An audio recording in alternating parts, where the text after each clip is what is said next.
को देने वाली है। श्रेष्ठ मुनियों को भी इसका अनुष्ठान करना चाहिए। शंकर जी बोले, कितना भी तपस्वी महात्मा क्यों न हो, उसकी तपस्या फलीभूत तभी हो सकती है जब वो एकादशी का व्रत करे। भगवान शंकर बोले, विशेष विशेष नक्षत्र योग होने पर यह तिथियां जया, विजया, जयंती तथा पापनाशनी के नाम से ये विख्यात हो जाती हैं। कुछ ऐसे मुहूर्त हैं जहाँ तिथियों को जया और विजया और जयंती और पापनाशिनी उसको ये रूप दिया गया है। और इस योग में आकर के एकादशी पड़ जाती है तो वह एकादशी 100 जन्मों के पापों को जला करके राख कर देती है। ऐसा ही भगवान महादेव बोले, सभी पापों का वह एकादशी नाश कर देती है। इनका व्रत अवश्य, इस एकादशी का व्रत जरूर करना चाहिए। हे नारद, महीने में 2 एकादशी पड़ती हैं, एक है कृष्ण पक्ष की, एक है शुक्ल पक्ष की। और व्रती को उस एकादशी का फल तभी प्राप्त होता है जब वह दोनों महीने की दोनों एकादशियों को करे।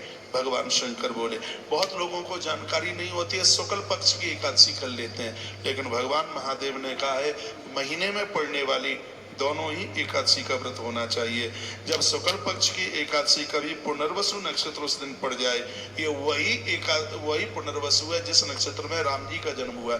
इसमें वर्णन किया गया कि शुक्ल पक्ष में यदि एकादशी के दिन पुनर्वसु नक्षत्र पड़ जाए तो हे नारद, वह एकादशी अपने आप में बहुत उत्तम मानी जाती है और इसको जया का नाम दिया जाता है। उस एकादशी को जया एकादशी, 26 एकादशियों में एक जया एकादशी है। ये जया एकादशी कब पड़ती है? भगवान शंकर जी कहते हैं कि शुक्ल पक्ष में एकादशी के दिन जब पुनर्वसु नक्षत्र पड़ जाता है उस समय एकादशी जया एकादशी के नाम से कहलाई जाती है। उसका व्रत करके मनुष्य निश्चय ही संपूर्ण पापों से मुक्त हो जाता है।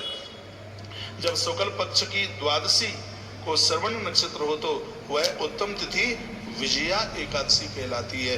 जब श्रवण नक्षत्र पड़ जाता है तो ऑटोमेटिक एकादशी द्वादशी में मिली ही होती है और उस एकादशी की अपने आप में बहुत बड़ी महिमा हो जाती है और वह विजया के नाम से ख्याति प्राप्त करती है। इसमें किया हुआ दान, एकादशी के दिन हे नारद किया गया दान और ब्राह्मण भोजन, देखो इसमें कितनी बड़ी बात कही है। ये मेरे पास में ग्रंथ है, इसमें लिखा है, भगवान शंकर कहते हैं यदि एकादशी के दिन यदि दान कर दिया जावे और द्वादशी के दिन ब्राह्मण को भोजन करा दिया जावे तो उस एकादशी का फल हे नारद सीधा 1000 गुना बढ़ जाता है, ऐसा भगवान शंकर कहते हैं। इस बात को एक बार फिर सुन लीजिए। इसमें वर्णन है कि एकादशी का जो व्रत कर रहा है, यदि एकादशी के दिन किया उसने दान, द्वादशी के दिन जमाया भोजन ब्राह्मण को, तो उसे एकादशी का फल सहस्र गुना यानी 1000 गुना बढ़ जाता है। होम और उपवास तो सहस्र गुने से भी अधिक। इसमें वर्णन किया गया कि यदि द्वादशी को हवन और कर लिया जाए तो 1000 गुने का 1000 गुना और, यानी 1000 में 1000 का गुणा करना कितना होगा? एक बार देखो मोबाइल में कितना होगा। इसमें भगवान शंकर कहते हैं द्वादशी के दिन यदि उस दिन होम हवन, ये मुझे अभी तक पता नहीं था, आज पता लग रहा है। भगवान कहते हैं, शंकर जी कहते हैं कि द्वादशी के दिन जिस समय एकादशी का जिस दिन पारण होता है उस दिन यदि उसमें हवन यज्ञ और हो जाए तो 1000 का 1000 गुना उसका फल एकादशी का और प्राप्त हो जाता है। लाख के ऊपर चला जाएगा। हाँ हाँ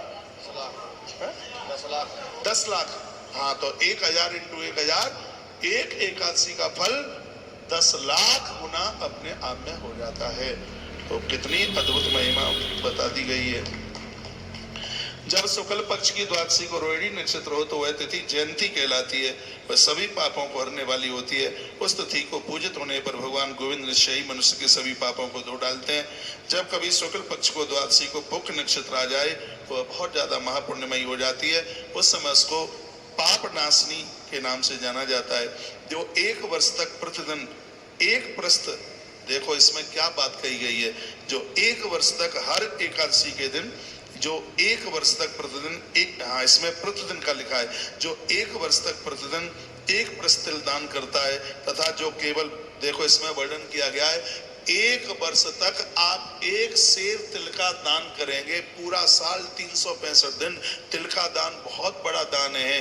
1 वर्ष तक यदि किसी ने तिल का दान किया है और उसने उस पुण्य को जितना प्राप्त किया है उतना ही फल व्यक्ति सिर्फ एक एकादशी करने से उतने फल की प्राप्ति कर लेता है। अभी स्वयं भगवान शंकर इस एकादशी की महिमा बताते हैं।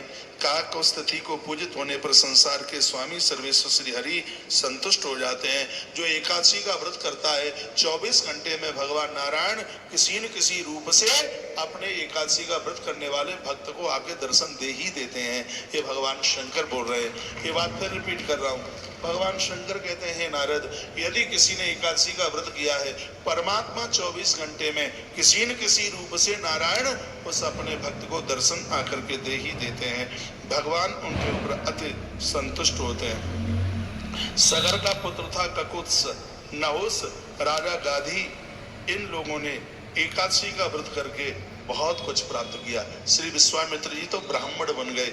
एकादशी मैया की कृपा से व्यक्ति को कायिक और वाचिक और मानसिक पापों से मुक्ति के लिए, हे नारद, शंकर जी कहते हैं कि व्यक्ति को 11 का एकादशी का व्रत करना ही चाहिए। एकादशी का व्रत संपूर्ण पापों को समाप्त करने वाला होता है। एकादशी के दिन स्नान, दान, जप, होम, स्वाध्याय और देव पूजा, ये लिख लें आप, यदि आप लिख ही रहे हैं तो। एकादशी के दिन स्नान, दान, जप, होम और स्वाध्याय और देवताओं का पूजन, ये बहुत ज्यादा फलदायी होता है और इसकी महिमा हजारों हजारों गुना बढ़ जाती है। युधिष्ठिर ने भगवान श्री कृष्ण को जब पूछा था तो भगवान ने कहा था, हे कुंती नंदन, हेमंत ऋतु में जब परम कल्याणमयी मार्गशीर्ष मास आवे तब उसके कृष्ण पक्ष की द्वादशी तिथि में यदि एकादशी पड़ जाती है तो बहुत ज्यादा अति श्रेयस्कर होती है। लेकिन ये बहुत कम हो पाता है। जब एकादशी द्वादशी में पड़ जाए तो हे युधिष्ठिर, उसकी महिमा बहुत ज्यादा हो जाती है। व्यक्ति को विधि पूर्वक एकादशी का व्रत, उद्यापन, पूजन ये करना चाहिए। दृढ़ता पूर्वक उत्तम व्रत का पालन करने वाला शुद्ध चित्त स्त्री पुरुष दशमी को सदा एक ही बार भोजन ले, ये भगवान श्री कृष्ण कहते हैं। यदि 2 बार ले लेता है तो अपराध कुछ भी नहीं है। एक बार लेगा तो एकादशी की महिमा बहुत ज्यादा बढ़ जाएगी, ऐसा कृष्ण